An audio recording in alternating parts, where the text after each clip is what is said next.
All right, good morning. We've got a residential irrigation problem here.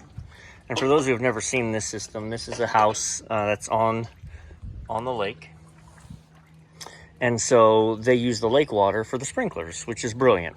So you've got this pipe that runs down into the lake, into this pump, and then the pump pressurizes the system, okay? Fills this, runs actually up there, and then all the way up to the house to the sprinkler system. This is a pressure switch, which shuts off the pump when it hits a certain pressure. Well, his sprinkler system wasn't working, and then he found that his breaker was tripped for this pump, and then he came down here and reset it and fired up and found that it's just never shutting off. So there's a switch right here, just turned it on. All right, so it's gonna start drawing in lake water.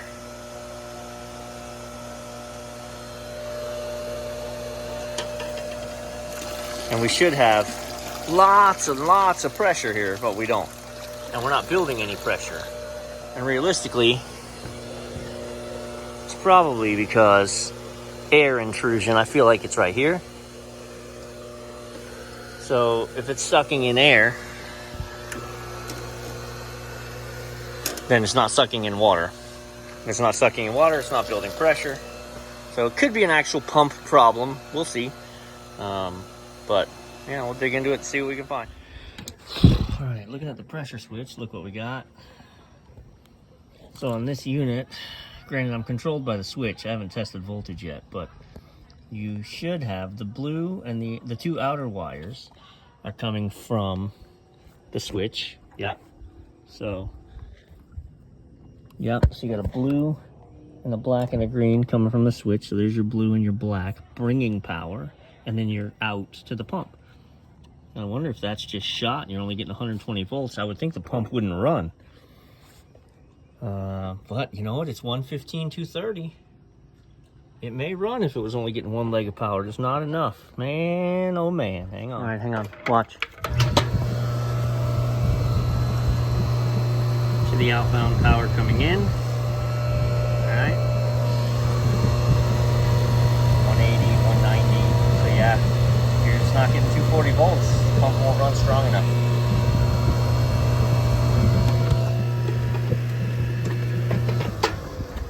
Let's test it without, make sure that actually kills it so that I can do my work here.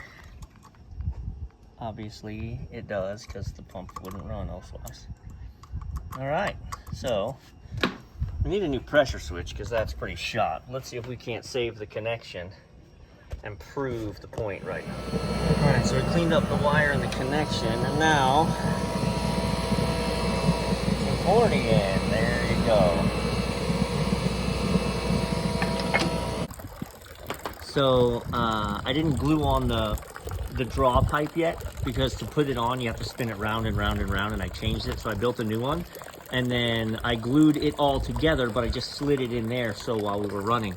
Well, when the pump satisfied and shut off, the pressure from all this backflowed and blew my pipe out.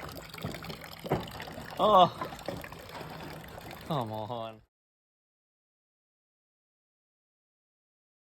So the conclusion of the story is it was a nice day to go swimming.